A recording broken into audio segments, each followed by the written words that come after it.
Good morning, everybody. Welcome back for installment of Scott Selections here for Monday, September 18th. For again today's play of the day, quick recap what happened yesterday. We had a nice winner with a 2-pick, 7-point teaser. Had the Bills minus a half, teased with the Jets Cowboys under 45, and that paid out at minus 135 on Bet Online. Bills game was easy. Thought they would bury the Raiders after what happened on Monday night against the Jets. They did. They won comfortably. Jets Cowboys game, though, was a bit dicey, but the Cowboys opened up a lead. They ran the ball the entire fourth quarter, drained clock, and the game landed 40. So nice winner. Look for the winner here on Monday. And for today's play of the day, gonna look at football once again. Gonna look at a matchup between the Browns and the Steelers taking place at around 8 p.m. Eastern time. And for this game, I'm going to take a total play in this one. Low total in the full game. I think it is warranted, but I am going to go with something a bit more niche.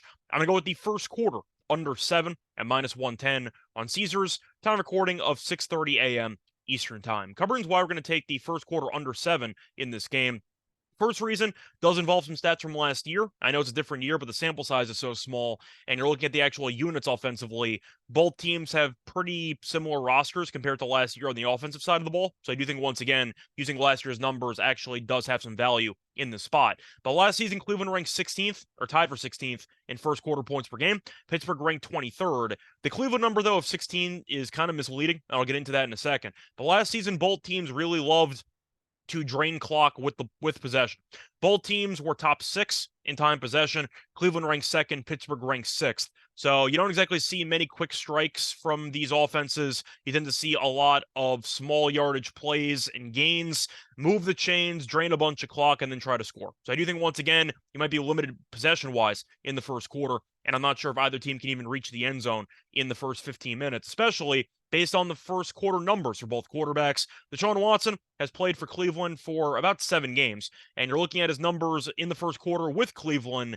He's been really bad. Cleveland has actually not scored a first quarter touchdown in each of those 7 games, and Cleveland has scored a total of 3 first quarter points in Watson's 7 career games with the franchise. 7 games, 3 points combined in the first quarter of those 7 games. So Cleveland has always gotten off to some bad starts offensively with Watson, who tends to take his time to get going. But I do think he's going to struggle early on in this game with a banged-up receiving core, a banged-up offensive line, and playing in Pittsburgh. Not exactly the greatest spot here for this matchup. Meanwhile, you're looking at Pittsburgh, and this team also not very good at scoring touchdowns in the first quarter with their starting quarterback, because the Steelers have 0 first quarter touchdowns in 7 of Pickett's last 8 starts. And it's kind of funny because the only time they did score a touchdown, wasn't even led by Pickett. Pickett actually got injured in the first drive, or on the first drive, and Trubisky led the team to a touchdown. So Pickett wasn't even on the field for the only first quarter touchdown that the Steelers have scored in the last couple months, dating back to last year as well. So I do think, once again, 1 touchdown in the quarter actually seems a bit unlikely based on how bad these quarterbacks have been early in games. But going through the injury report, which I alluded to a second ago, both teams are missing a lot of guys. Both teams should be missing some weapons. The Steelers will be without one of their better receivers in Deontay Johnson, and Cleveland will most likely be without the number 1 receiver in Amari Cooper. So you have some backup receivers now having to play bigger roles, and I do have questions on the actual I'd say continuity and chemistry between the quarterback and the new main options in the receiving core, and I think that should result in some growing pains early on in this game. And both teams offensively really not great in terms of blocking.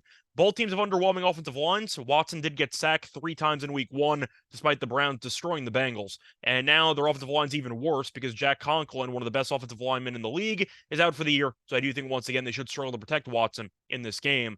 At the same time, Pickett got sacked 5 times in week 1 against San Francisco. So I have questions about the actual blocking for both teams. We know that with Garrett and Watt, on the defensive side of the ball, both quarterbacks might be running for their lives a decent amount of the time. But I think with the questionable blocking on the offensive line, with the overall form of both quarterbacks dating back to last year in the first quarter, and with the desire of both teams to really milk the clock, I don't see many possessions in the first quarter. I don't see many points in the first quarter. And I do think you might see a 3-0 quarter, maybe a 0-0, but I don't think you're going to end up getting to 7. And even if you do, 7 is still a push. So it's not the end of the world, but I don't see 2 scores in the first quarter here. I think you're going to see a pretty ugly primetime first quarter, which we're used to. And as a result, I am going to go with the under in this spot. Play that once again here for Monday, September 18th. Is going to be on the Browns and Steelers first quarter under 7 at minus 110 on Caesars. Bye, everyone.